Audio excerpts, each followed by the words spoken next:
Lorsque nous prenons la coupe qui symbolise son sang, nous déclarons deux choses. Je partage la seule et même vie avec lui, sa vie et ma vie.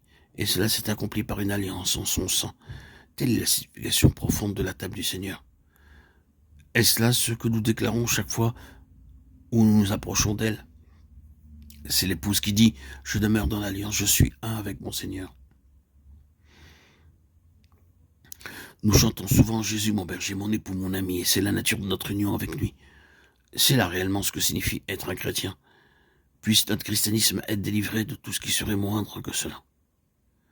Mais lorsque la relation a été établie dans son sang, son but commence. Nous sommes à lui pour son plaisir et non pour le nôtre. Il nous a créés pour son plaisir, opérant en nous ce qui lui est agréable. Hébreux 13, 21. Afin que nous servions à célébrer sa gloire, Éphésiens 1, 12. Afin que vous annonciez les vertus de celui qui vous a appelé, 1 Pierre 2, 9.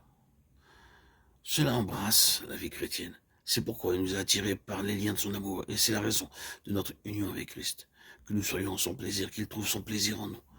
Le moment arrive où il regardera son épouse et où il dira « Elle est une épouse glorieuse ». C'est dans ce but qu'il nous a attirés à lui, afin de se révéler par nous. Peut-être nos têtes et nos cœurs se courbent-ils maintenant. Quelle triste révélation nous sommes de notre Seigneur. Nous sommes loin de révéler Christ. Mais il prend un grand soin de nous. Il est vrai que ce n'est pas chose facile, et il ne rend pas la tâche facile. Il semble qu'il nous mette souvent dans des situations difficiles, afin que nous manifestions sa gloire. Il avait été donné à Paul une écharpe dans la chair, un ange de Satan pour le souffleter, 1 Corinthiens 12, 7. Savons-nous ce que signifie avoir une écharpe dans la chair et un ange de Satan qui nous soufflette sans cesse?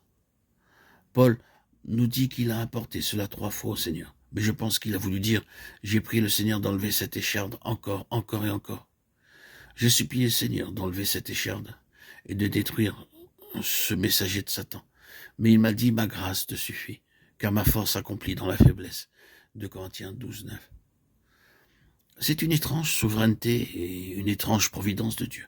Il semble parfois qu'il mette des difficultés dans notre vie et rende le chemin dur pour nous. Et ensuite, dans la grâce qu'il nous témoigne, nous le glorifions.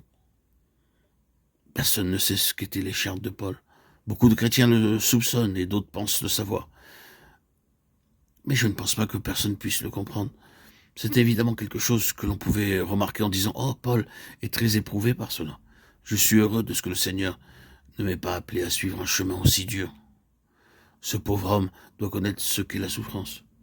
Mais combien merveilleuse est la grâce du Seigneur en lui. » Remarquez son esprit victorieux. Et Paul dit « Et elle glorifiait Dieu à mon sujet. » Galates 1, 24. Oui, afin que le Seigneur soit révélé, l'Église est une Église qui doit souffrir. Cette épouse du Seigneur est une épouse qui souffre. Mais la révélation de sa grâce est quelque chose de merveilleux.